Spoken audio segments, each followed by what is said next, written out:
మరో బ్రేకింగ్ చూస్తున్నాం. కాళేశ్వరం ప్రాజెక్టు నిర్మాణంలో అవకతవకలపై జస్టిస్ పినాకి చంద్రఘోష్ కమిషన్ చేపట్టిన విచారణ చివరి దశకు చేరుకుంది. నిన్న హైదరాబాద్కు చేరుకున్న జస్టిస్ ఘోష్ మంగళవారం నుంచి క్రాస్ ఎగ్జామినేషన్ ప్రక్రియను పునఃప్రారంభించనున్నారు. ఇప్పటికే ఆయన పలు దఫాలుగా క్రాస్ ఎగ్జామినేషన్ చేశారు. ఇదే చివరి విడత కావచ్చని అధికార వర్గాలు చెబుతున్నాయి.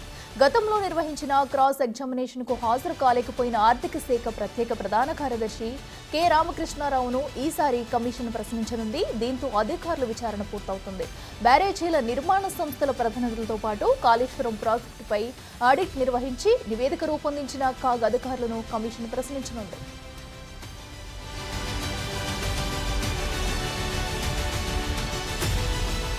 చివరిలో మాజీ సీఎం కేసీఆర్, మాజీ మంత్రి హరీష్ రావు, నాటి ఆర్థిక మంత్రి ఈటెల రాజేందర్ ను క్రాస్ ఎగ్జామినేషన్ కోసం పిలువనున్నట్లు తెలుస్తుంది. ఇవాళ వీరికి సమన్లు జారీ చేసే అవకాశం ఉంది. కాళేశ్వరం ప్రాజెక్టు నిర్మాణంతో సంబంధం ఉన్న నీటిపారుదల శాఖ మాజీ ఈఎన్సీలు, ఇతర కీలక ఇంజనీర్లు, రిటైర్డ్ ఇంజనీర్లతో పాటు ఐఏఎస్, రిటైర్డ్ ఐఏఎస్ అధికారులను కమిషన్ ఇప్పటికే ప్రశ్నించారు.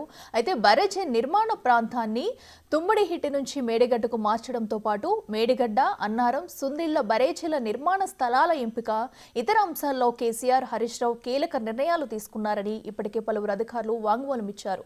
వారందరినీ నుంచి సేకరించిన సాక్ష్యాధారాలతో కేసీఆర్, హరీష్ ను కమిషన్ ప్రశ్నించనుంది. ఇక జస్టిస్ ఘోష్ కమిషన్ గడువు ఫిబ్రవరితో పూర్తి కానుంది.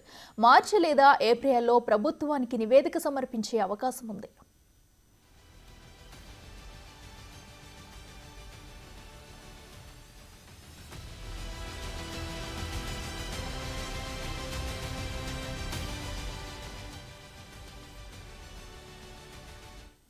ఇదే అంశానికి సంబంధించి మరింత సమాచారం మా ప్రతినిధి వెంకట్ లైవ్ లో అందిస్తారు. వెంకట్, చెప్పండి, మరి కాళేశ్వరం బ్యారేజీ అవకతవకలకు సంబంధించి కూడా విచారణ అయితే వేగవంతం అవుతుంది. మరి తుది దశకు చేరుకున్నట్టు కూడా తెలుస్తుంది. మరి ఈ నేపథ్యంలో ఈరోజు ఎవరిని విచారించే అవకాశం ఉంది? డీటెయిల్స్ ఏంటి?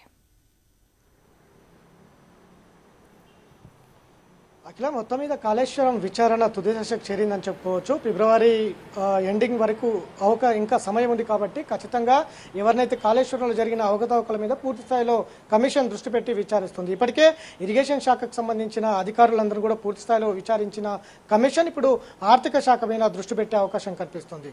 ప్రధానంగా కాళేశ్వరం ప్రాజెక్టు 2016 నుంచి 2019 వరకు ఈ 3 సంవత్సరాల కాలంలో ప్రాజెక్టు నిర్మాణం కావచ్చు, అట్లనే దానికి సంబంధించిన నిధులు కావచ్చు, కార్పొరేషన్ ఏర్పాటు కావచ్చు, ఇట్లాంటి అంశాలన్నీ కూడా ఆర్థిక శాఖ కీలకంగా వ్యవహరించింది. కాబట్టి మొత్తం కూడా ఈ కాళేశ్వరం నిర్మాణంలో ఆర్థిక శాఖదే కీలకం కాబట్టి ఆర్థిక శాఖ పైన అట్లనే అకౌంట్స్ లావాదేవీలపైన పూర్తి స్థాయిలో దృష్టి పెట్టి విచారణకు ముందుకు వెళ్తున్నటువంటి నేపథ్యం అయితే స్పష్టంగా కనిపిస్తూ ఉంది. ఖచ్చితంగా ఏదైతే ఇరిగేషన్ శాఖ అధికారులు కావచ్చు, ఇటు ఆర్థిక శాఖ అధికారులు ఇచ్చినటువంటి ఏవైతే ఆధారాలు ఉన్నాయో సమాచారం ప్రకారమే ఇటు ఐఏఎస్ అధికారులు ఏవైతే చీఫ్ సెక్రటరీగా పనిచేసినటువంటి ఈ 2 శాఖలకు, ఇటు ఆర్థిక శాఖ కావచ్చు, ఇటు ఇరిగేషన్ శాఖకు సంబంధించిన చీఫ్ సెక్రటరీలు ఎవరైతే ఉన్నారో ఇప్పటికే దాదాపు 7 మంది చీఫ్ సెక్రటరీలను విచారించింది. ఇటు ఇరిగేషన్ శాఖకు సంబంధించి మొత్తం కూడా ఎస్కే జోషి, రజత్ కుమార్, స్మితా సబర్వాల్, అట్లనే సోమేష్ కుమార్ లాంటి సెక్రటరీలను విచారించి ఉంది. ఇప్పటికే ఈ తాజాగా ఇప్పుడు ఆర్థిక శాఖ చీఫ్ సెక్రటరీగా పనిచేసినటువంటి రామకృష్ణారావును కూడా నోటీసులు జారీ చేసి విచారించే అవకాశం కనిపిస్తుంది. ఇవాళ లేదా రేపు రామకృష్ణారావు విచారణకు వచ్చే అవకాశాలు అయితే స్పష్టంగా కనిపిస్తూ ఉన్నాయి. దాదాపు 2014 రాష్ట్రం ఏర్పడిన తర్వాత ఇప్పటి వరకు ఆయన ఆర్థిక శాఖ ముఖ్య కార్యదర్శిగా పనిచేస్తూ ఉన్నారు. దాదాపు రాష్ట్ర నిర్మాణంలో 10 బడ్జెట్లు ఆయన ప్రవేశపెట్టారు. కాళేశ్వరం నిర్మాణంలో కూడా రామకృష్ణారావు కీలక పాత్ర పోషించారనేది తెలుస్తూ ఉంది. కాబట్టి కమిషన్ ఖచ్చితంగా ఈ ఎవరైతే ఆర్థిక శాఖ మీద ఫోకస్ పెట్టి ముందుకు వెళ్తున్నటువంటి నేపథ్యం ఉంది. ఇప్పటికే ఇరిగేషన్ శాఖకు సంబంధించిన దాదాపు 100 మందికి పైన ఇప్పటికే విచారించి ఉంది. ఇప్పుడు ఆర్థిక శాఖలో ఉన్నటువంటి అధికారులను విచారించే దిశగా ముందుకు వేస్తుంది. ఖచ్చితంగా కార్పొరేషన్ ఏర్పాటు చేసిండ్రు. కాళేశ్వరం నిర్మాణానికి కార్పొరేషన్ ఏర్పాటుకు దానికి సంబంధించిన విధి విధానాలు ఏంటి, దానికి నిధులు ఏ విధంగా సేకరించారు, 80,000 కోట్ల రూపాయలు ఏ బ్యాంకులు నిధులు సేకరించారనే దాని మీద స్పష్టంగా ముందుకు వెళ్లే అవకాశం కనిపిస్తుంది. అట్లనే కాళేశ్వరం కార్పొరేషన్ కింద ఇటు మహబూబ్ నగర్ అంటే పాలమూరు రంగారెడ్డి ఎత్తిపోతల పథకాన్ని కూడా నిధులు సేకరించారు. ఏ విధంగా సేకరించారు, ఎందుకోసం సేకరించారు, ఏర్పాటు చేసింది కాళేశ్వరం కార్పొరేషన్ కాళేశ్వరం నిర్మాణం కోసం ఏర్పాటు చేసిండ్రు. కానీ ఇటు పాలమూరు రంగారెడ్డికి కూడా అదే కార్పొరేషన్ కింద నిధులు తీసుకొచ్చినటువంటి నేపథ్యం ఉంది.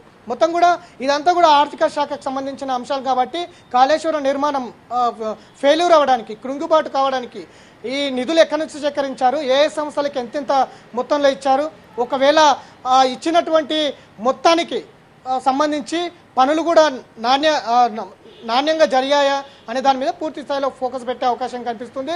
అందుకు సంబంధించిన అంశాలన్నీ కూడా రామకృష్ణరావుతో సేకరించే అవకాశం కనిపిస్తుంది. ఇక దీనికి సంబంధించి ఈ రెండు ఇరిగేషన్ శాఖ కావచ్చు, ఆర్థిక శాఖ కావచ్చు, అధికారులంతా కంప్లీట్ అయిన తర్వాత ఇటు కాగ్ నివేదిక ఇచ్చారు కాబట్టి కాగ్ అధికారులను కూడా విచారించే అవకాశం కనిపిస్తుంది. అట్లనే ఏజెన్సీ సంస్థలు కాళేశ్వరం ప్రాజెక్టులో ప్రధాన పాత్ర పోషించినటువంటి ఏజెన్సీ సంస్థలు కూడా పిలుస్తోంది. వారి నుంచి కూడా పూర్తి స్థాయిలో డేటా సేకరించే అవకాశం కనిపిస్తుంది.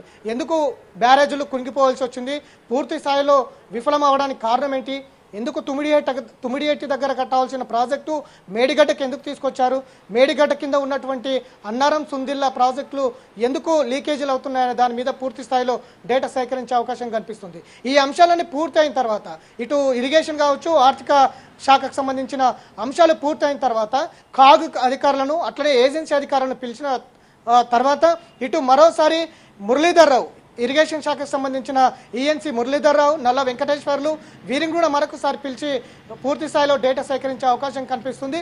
ఆ తర్వాత పొలిటికల్ ఎంట్రీ ఇచ్చే అవకాశం కనిపిస్తుంది. గత బీఆర్ఎస్ సహాయంలో పనిచేసినటువంటి ఆర్థిక శాఖ మినిస్టర్గా ఈటల రాజేందర్ పనిచేసిండ్రు, అట్లనే ఇరిగేషన్ మినిస్టర్గా ఇటు హరీష్ రావు పనిచేశారు. ఈ ఇద్దరిని కూడా ఇద్దరికి కూడా నోటీసులు జారీ చేస్తుందా, లేదంటే ఇప్పటి వరకు ఇచ్చినటువంటి అధికారుల సమాచారం మేరకు నేరుగా బహిరంగ విచారణకు పిలుస్తుందా, లేదంటే సమన్లు జారీ చేసి వివరణ కోరుతుందా, వివరణ కోరిన తర్వాత ఆ వివరణ అఫిడవిట్ల రూపంలో తీసుకున్న తర్వాత బహిరంగ విచారణకి రమ్మంటుందా అనేది కొంత తెలియాల్సి ఉంది. ఎందుకంటే ఇప్పటి వరకు మొత్తం కూడా వివరణ తీసుకున్నది అధికారులతోటి, వివరణ తీసుకున్న తర్వాత వాటిని అఫిడవిట్ల రూపంలో ఇవ్వమని కోరింది. అఫిడవిట్ల రూపంలో ఇచ్చిన తర్వాత అఫిడవిట్లో ఇచ్చిన ఆధారాల ప్రకారంగానే ఇప్పటిదాకా అధికారులను విచారించింది. కాబట్టి దీంట్లో కూడా ఇరిగేషన్ మినిస్టర్ కావచ్చు, ఇటు ఆర్థిక శాఖ మినిస్టర్లు కావచ్చు గత బీఆర్ఎస్ ప్రభుత్వంలో వారికి కూడా వివరణ ఇచ్చిన తర్వాత అది అఫిడవిట్ల రూపంలో వచ్చిన తర్వాత విచారణకు పిలుస్తుందా అనేది అయితే తెలియాల్సి ఉంది. కానీ మొత్తం మీద ఇటు ఆర్థిక శాఖ మీద పూర్తి స్థాయిలో దృష్టి పెట్టింది. కాళేశ్వరం నిర్మాణం కావచ్చు, నిర్మాణానికి సంబంధించిన నిధుల అంశం కావచ్చు, కార్పొరేషన్ ఏ విధంగా ప్రారంభించారనే దాని మీద కావచ్చు, అందులో ఎంతెంత మొత్తంలో ఏజెన్సీ సంస్థలకు అందాయి, అందిన మొత్తానికి కాళేశ్వరం నిర్మాణం పనులు నాణ్యంగా జరిగాయా లేదా అనే దాని మీద పూర్తి స్థాయిలో ఫోకస్ పెట్టి విచారించే అవకాశం కనిపిస్తుంది. ఇప్పటికే ఇరిగేషన్ శాఖకు సంబంధించిన డేటా పూర్తి స్థాయిలో సేకరించి ఉంది కాబట్టి ఇటు ఆర్థిక శాఖనే మిగిలి ఉంది కాబట్టి ఆర్థిక శాఖకు సంబంధించిన డేటా కూడా సేకరించే అవకాశం కనిపిస్తుంది. మొత్తం 7 ఐఏఎస్ అధికారుల్లో ఇప్పటి వరకు దాదాపు 6 మంది అధికారుల విచారణ అయిపోయింది. కేవలం ఇటు రామకృష్ణరావు మాత్రమే మిగిలి ఉన్నారు కాబట్టి రామకృష్ణరావు విచారణ కూడా తీసుకున్న తర్వాత, ఎందుకంటే పూర్తి స్థాయిలో ఈ డేటా అంతా సేకరించిన తర్వాత పొలిటికల్ ఎంట్రీ ఇచ్చే అవకాశం కనిపిస్తుంది. ఖచ్చితంగా ఈ నెల చివరి వారం కావచ్చు, వచ్చే నెల మొదటి వారం కావచ్చు, ఖచ్చితంగా పొలిటికల్ ఎంట్రీ ఇచ్చే అవకాశం కనిపిస్తుంది. ఇదే అంశం పైన తాజాగా ఈటల రాజేందర్ని బిగ్ టీవీగా మనం అడిగినప్పుడు కాళేశ్వరం ప్రాజెక్టులో అవకతవకల్లో మీ పేరు ప్రధానంగా వినిపిస్తుంది, నోటీసులు జారీ చేస్తుంది, మిమ్మల్ని విచారణకి రమ్మని పిలిస్తే వెళ్తారా అన్న ప్రశ్నకి ఆయన కూడా ఖచ్చితంగా కాళేశ్వరం నిర్మాణంలో కమిషన్ విచారణకు పిలిస్తే మాత్రం ఖచ్చితంగా విచారణకు వెళ్తా, సహకరిస్తా అంటూ కూడా ఈటల రాజేందర్ ఇప్పటికే స్టేట్మెంట్ ఇచ్చారు. కాబట్టి అటువైపు కూడా కమిషన్ ఆలోచించే అవకాశం కనిపిస్తుంది. ఎందుకంటే కర్త కర్మ క్రియ మొత్తం కూడా మేమే కాళేశ్వరం నిర్మించాం, తెలంగాణ రైతులకు మాగాని కాళేశ్వరం, దాదాపు 180 టీఎంసీల నీరు, దాదాపు కొన్ని వేల కోట్ల ఎకరాలకు ఈ నీరు అందిస్తున్నాం. దాదాపు మేడిగడ్డ, సుందిల్లా, అన్నారం, అట్లనే ఇటు శ్రీపాద, ఎల్లంపల్లి, దాంతో పాటు మిగతా కింద ఉన్నటువంటి మల్లన్ సాగర్ కావచ్చు, మిగతా మొత్తం 9 ప్రాజెక్టులకు నీరు అందించే ప్రాజెక్ట్ ఇది. మొత్తం 13 జిల్లాలకు ఈ నీరు అందించే ప్రాజెక్టు కాబట్టి మొత్తం తెలంగాణ వ్యాప్తంగా రైతులు బాగుపడతారనేది చాలా గొప్పగా చెప్పుకున్నటువంటి ప్రాజెక్టు ఇవాళ నిర్మాణం మొత్తం కూడా ఫెయిల్యూర్ అయి కుంగుబాటు గురైనటువంటి నేపథ్యం ఉంది. కాబట్టి ఇదంతా కూడా కమిషన్ ఇదంతా కూడా చూసి మొత్తం కూడా విచారణ చేపడుతున్నటువంటి నేపథ్యం అయితే ఉంది. ఖచ్చితంగా ఇరిగేషన్ అధికారులు, ఇటు ఆర్థిక శాఖకు సంబంధించిన అధికారులు ఎంత పెద్ద మొత్తంలో నిధులు సేకరించారు, ఎంత పెద్ద మొత్తంలో ఇటు ఏజెన్సీ సంస్థలకు ఇచ్చారనే దాని మీద ఒక స్పష్టత అయితే తీసుకొచ్చే అవకాశం కనిపిస్తుంది. ముందు నుంచి కూడా ఇటు సిడిఓ సెంట్రల్ డిజైనింగ్ అధికారులు కూడా పూర్తి స్థాయిలో మాకు సంబంధం లేదు, డిజైన్ మొత్తం కూడా గత బీఆర్ఎస్ ప్రభుత్వ పెద్దలు చెప్పినట్టే డిజైన్ జరిగాయి, అవి ఏజెన్సీ సంస్థలు నిర్మించాయా లేకపోతే ఎవరు నిర్మించారా అనే దాని మీద కూడా స్పష్టత లేదు.